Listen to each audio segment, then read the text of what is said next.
মই মনে করং যে আমার যে একটা বাবু ঘর আছে, বাবু ঘরক যেমন আমরা হাগা মুতে খাওয়া দাওয়া সব করি, মানে A to Z। আমরা যেমন ছোট বাচ্চা ওমন কিন্তু আমার বয়স্ক ঝেলে দিদা দাদু আমরাও কিন্তু বাচ্চার মতন। আমরা খাওয়া দাওয়া সব কিন্তু A to Z আমরা নিজে করি না পাই, আমরা কিন্তু করে দেওয়া খাই, একদম ছাওয়ার মতন কেয়ার করা লাগে। তো এটা দেখে দিচ্ছে এটা মোর দাদু। তো দাড়িগুলা বড় সেজন্য কয়দিন থেকে অনেক চিল্লি চিল্লি কবা দিচ্ছে, মগ দাড়ি কাটি দে কথাটা স্পষ্ট হয় না কিন্তু আমরা বুঝে পাই। ওই জন্য দিদা কোয়া লাগছে যে মোরতে টাইমে নাই, এবং ঠিক আছে ব্লেডটা দিয়ে মুইয়ে করি যাস, এটা হলো ঝিলঝিলের কাঠের ওইটা। তো দিদে পায় না, কয় কি মুই পাওয়ার না ওইটা। দিদে হলো আগের এগুলো যে ব্লেড ঢুকি করে ওগুলো করে, তো ওগুলো দিয়ে কি হয় অনেক সময় দাদুক না কাটি যায়, তো রক্ত বেরিয়ে যায়। তো মুই বলছো মুই করি দেন, যতদিন মুই আসো মুই করে দিও।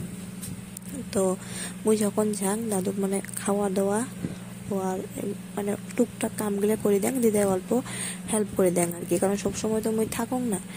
আর এমনি এই মানুষগুলো কিন্তু আমরা যখন ছোট ছিলাম আমার সব মানে আমার সব আশা পূরণ করছিল, খাওয়া দাওয়া কাপড় চোপড় কোনোটা ঘুরে নিয়ে যাওয়া সব কিন্তু এই মানুষগুলো কিন্তু পূরণ করে, এই মোর দাদু। তো আমারও কিছু কিছু কর্তব্য থাকে, আমরা বড় হয়ে গেছি, আমার কর্তব্যগুলো আমরা পালন